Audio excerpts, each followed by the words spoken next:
Hello and welcome back to another video. If you're looking for recommendations on manhwa to read, then here are some that I've read recently that might be of interest. Manhwa titles are timestamped in the video for your convenience.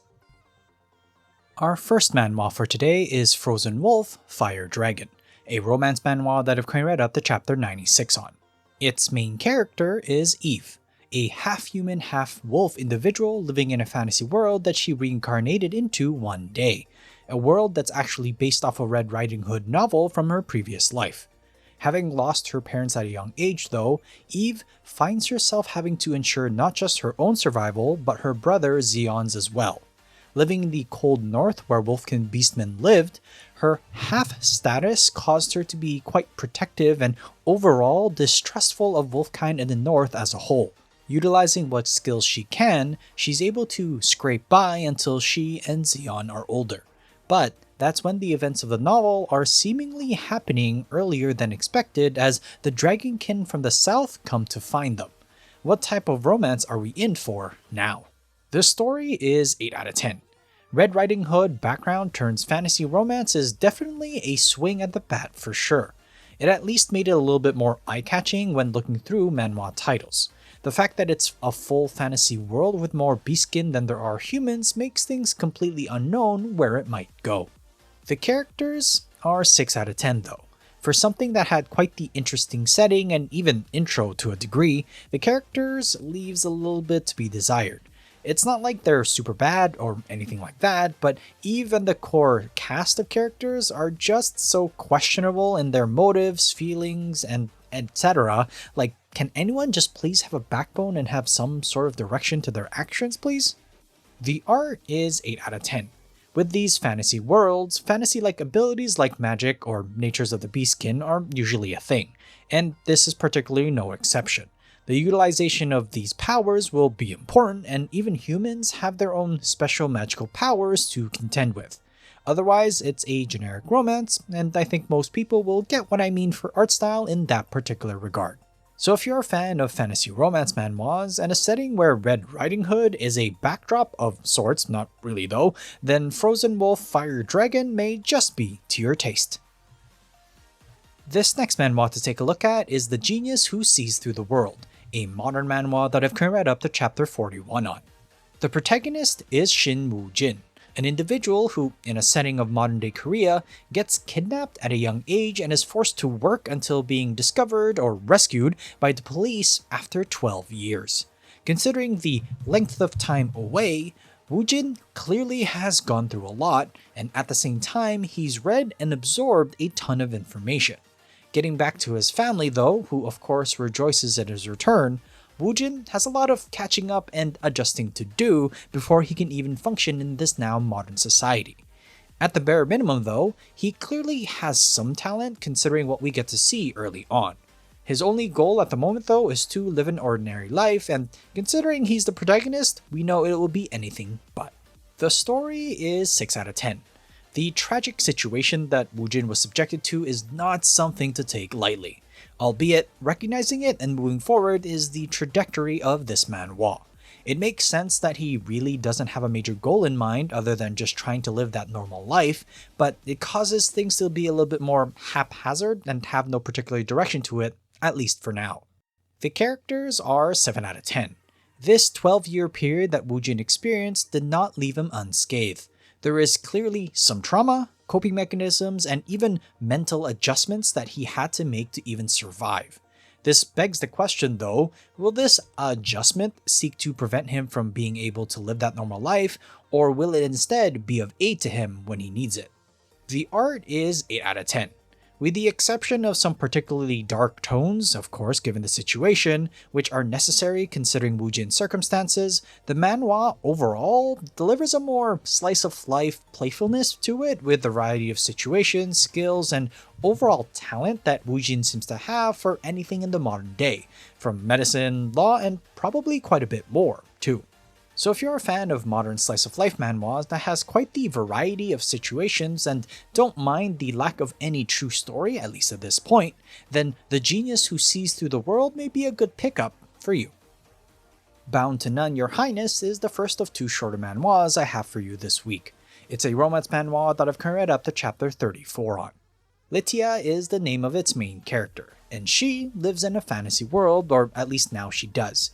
You see, she found herself reincarnated in said world. The setup for this one is actually more normal, and she reincarnates even as a child, but finds her own talent for raising dragons in it. In her particular situation though, she is helping fund the orphanage that she came from and deals with the various situations that confront her in her job as a dragon tamer at the training center. Her talent though doesn't go unnoticed, as even the Duke, who has quite the peculiar and unique dragon, even that dragon though is calmed down by her and learns under her. Clearly, a romance will await us. The potential is 7 out of 10. The fantasy world itself, while not original, is a good focal point. Dragons are treated like companions, or horses for the matter, and have their own particular wants, needs, and personalities. While mostly simplistic, we see a pair of unusual characters slowly get closer to one another, but one is particularly aware of their own position. The art is 9 out of 10.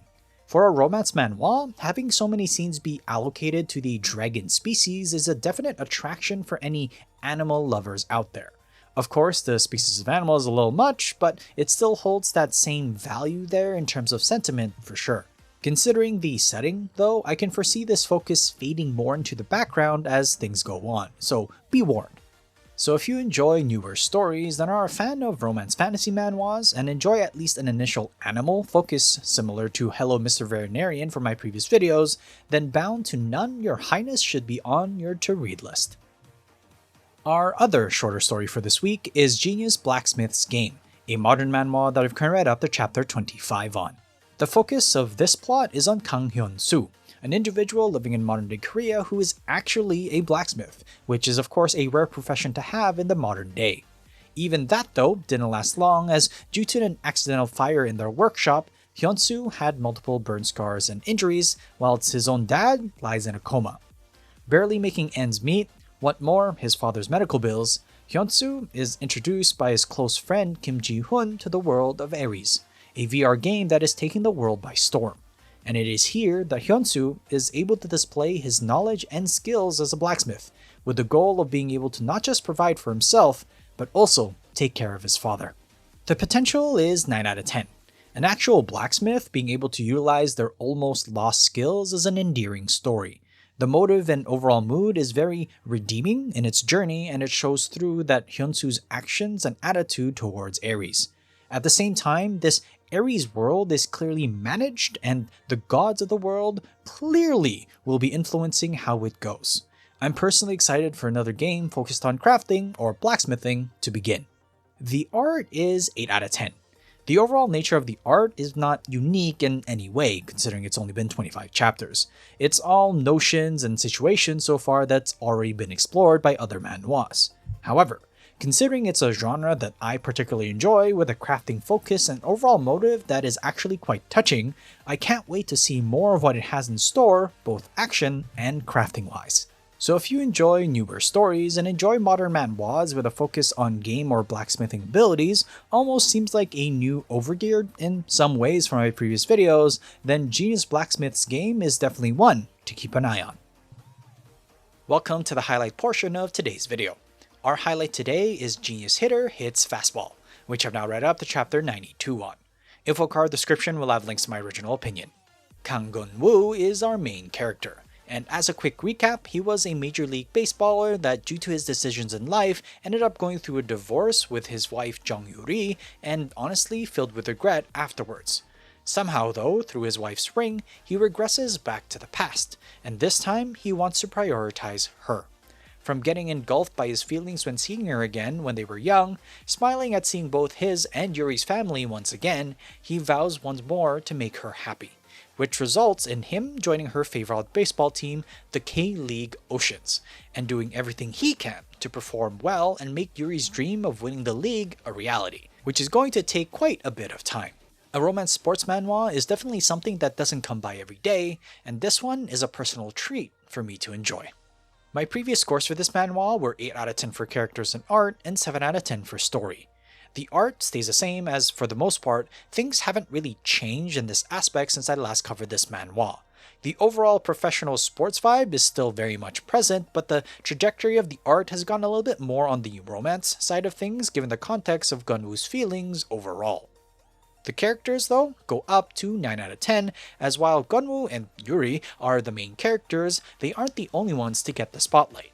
I believe due to the simplicity of the overall direction and it being set merely in professional baseball with no other fantasy elements, it's actually able to dive into the players that are both teammates and rivals of Gunwoo, which honestly is good form in my book. Why not spend the time to flesh out other characters if you have the chance? The story also moves up, but to 8 out of 10. Living the second life without regrets is really the summation of Gunwoo's feelings, and it so far clearly shows.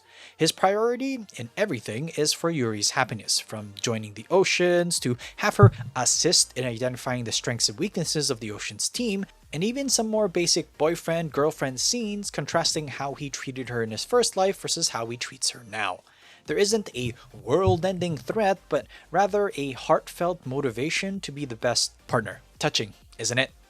Sports manhwas are far and few between, but one that blends light romance with it is a definite sign-up for me. So for fans of both sports and romance genres, Genius Hitter Hits Fastball is a definite recommend from me. Would you agree, or would you not? Comment down below your thoughts on this manhwa.